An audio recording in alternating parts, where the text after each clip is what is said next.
శ్రీమాత్రే నమః. మిత్రులందరికీ శుభోదయం. ఈరోజు శ్రీ శార్వారినామ సంవత్సర నిజ ఆశ్వేజ శుద్ధ త్రయోదశి గురువారం. ఈరోజు త్రయోదశి మధ్యాహ్నం 2:59 వరకు ఉంది. తదుపరి చతుర్దశి ఈరోజు ఉత్తరాభద్ర నక్షత్రం మధ్యాహ్నం 12:50 వరకు ఉంది. తదుపరి రేవతి. ఈరోజు మనం పరిశీలించినట్లయితే త్రయోదశి అంటే 13/4 రాహు అధిపతి, గురువారం గురుడి అధిపతి, 2:59 తదుపరి వచ్చేటువంటి చతుర్దశి అంటే 14/5 బుధుడి అధిపతి, ఉత్తరాభద్ర నక్షత్రం శని మహాదశలో మొదలవుతుంది కాబట్టి శని అధిపతి, 12:50 తదుపరి వచ్చేటువంటి రేవతి నక్షత్రం బుధ మహాదశలో స్టార్ట్ అవుతుంది కాబట్టి బుధుడి అధిపతి. ఈ గ్రహాల కలయికను మనం పరిశీలించినట్లయితే రాహువు బుధుడు, గురుడు, శని, బుధుడు కలయిక. ఇక్కడ బుధరాహులు కలయిక వచ్చింది. ఈ రెండింటి కలయిక ఎప్పుడు వచ్చినప్పటికీ కూడా రాహుపరం ప్రబలం అవుతుంది. అందువల్ల ఈరోజు రాహువుకు సంబంధించిన రంగాలు అనగా జీవ సంబంధ వ్యాపారాలు చేసిన వాళ్ళకి కానీ, మత్తు పన్నెండు క్రయ విక్రయాలు చేసిన వాళ్ళకి కానీ, విదేశీయానం చేసిన వాళ్ళకి కానీ, వైద్య రంగంలో ఉన్న వాళ్ళకి కానీ ఈరోజు మిక్కిలి శుభదాయకంగాను లాభదాయకంగా ఉండే అవకాశం ఉంది. అలాగే గురుడికి సంబంధించిన రంగాలు ఉన్న వాళ్ళకి సామాన్యంగా ఉండే అవకాశం ఉంది. అలాగే శనికి సంబంధించిన రంగాలు అనగా సమస్త ఆయుర్వ్యాపార రంగంలో ఉన్న వాళ్ళకి కానీ, పాతిన వ్యాపారం చేసిన వాళ్ళకి కానీ, బంగారు వర్తకులకు కానీ, బంగారు ఆభరణాలు తయారు చేసిన వాళ్ళకి కానీ, శానిటరీ వర్తకులకు కానీ, సిమెంట్ వర్తకులకు కానీ ఈరోజు మిక్కిలి శుభదాయకంగాను లాభదాయకంగా ఉండే అవకాశం ఉంది. అలాగే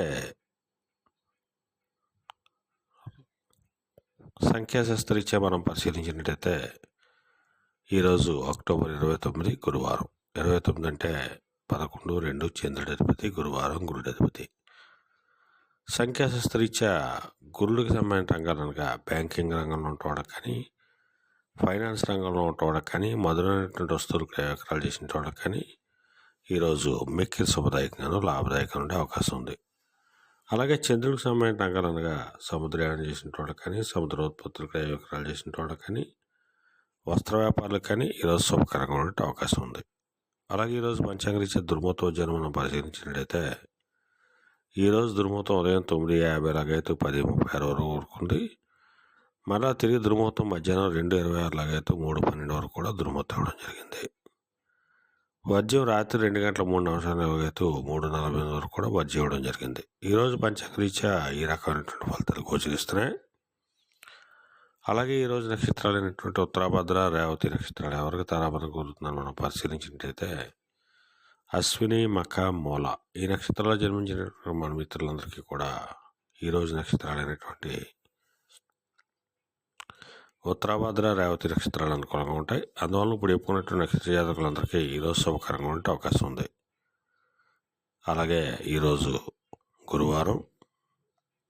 అందువలన ఆ పరమేశ్వరుని, ఈశ్వరుని ఆవు పాలతో కానీ, చెరుకు రసంతో కానీ అభిషేకించినట్టయితే సర్వశుభాలు కలుగుతాయని చెప్పి మనకు శాస్త్రీయ చెప్పడం జరుగుతుంది. అలాగే ఈరోజు గురువారం. అందువలన లేత పసుపు రంగు వస్త్రాలు కానీ లేదా దావడ వస్త్రాలు కానీ ధరించినట్టయితే సర్వశుభాలు కలుగుతాయని చెప్పి మన శాస్త్రీయ చెప్పడం జరుగుతుంది. అలాగే ఈరోజు గురువారం. అందువలన గురుడికి సంబంధించినటువంటి రంగాలు అనగా ధనురాశిలో కానీ, మీనరాశిలో కానీ జన్మించిన వాళ్ళకి ఈరోజు మిక్కిలి శుభదాయకంగాను లాభదాయకంగా ఉండే అవకాశం ఉంది. అలాగే ఈ రాశిలో జన్మించిన వాళ్ళకి విశేషమైనటువంటి ధనయోగం ఉంది. నూతన వ్యక్తుల పరిచయం కలిగేటువంటి అవకాశం ఉంది. అలాగే నూతన వ్యాపారాలు ప్రారంభించేటువంటి అవకాశం ఉంది. అలాగే గురుడికి మిత్రక్షేత్రాలు అయినటువంటి మకర, కుంభరాశిలో జన్మించిన వాళ్ళకి కూడా ఈరోజు ధనాదాయం బాగానే ఉంటుంది. వీళ్ళు తీర్థయాత్ర చేసేటువంటి అవకాశం ఉంటుంది. సన్మిత్రులతో సభాగోష్ఠి నిర్వహించేటువంటి అవకాశం ఉంటుంది.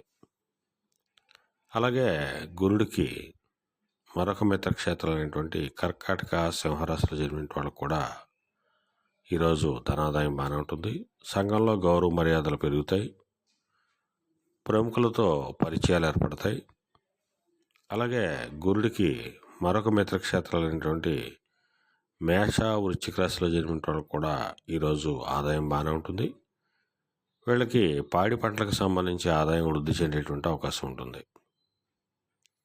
అలాగే గురుడికి శత్రుక్షేత్రాలైనటువంటి మిథున, కన్యా రాశిలో జన్మిన వాళ్ళకి, వృషభ, తులారాశిలో జన్మిన వాళ్ళకి ఈరోజు అతి సామాన్యంగా ఉండే అవకాశం ఉంది.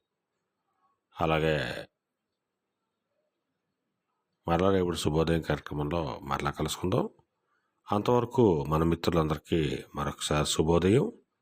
ఇట్లు మీ పెదబాబు సిద్ధాంతి, గొల్లల మామిడాడ.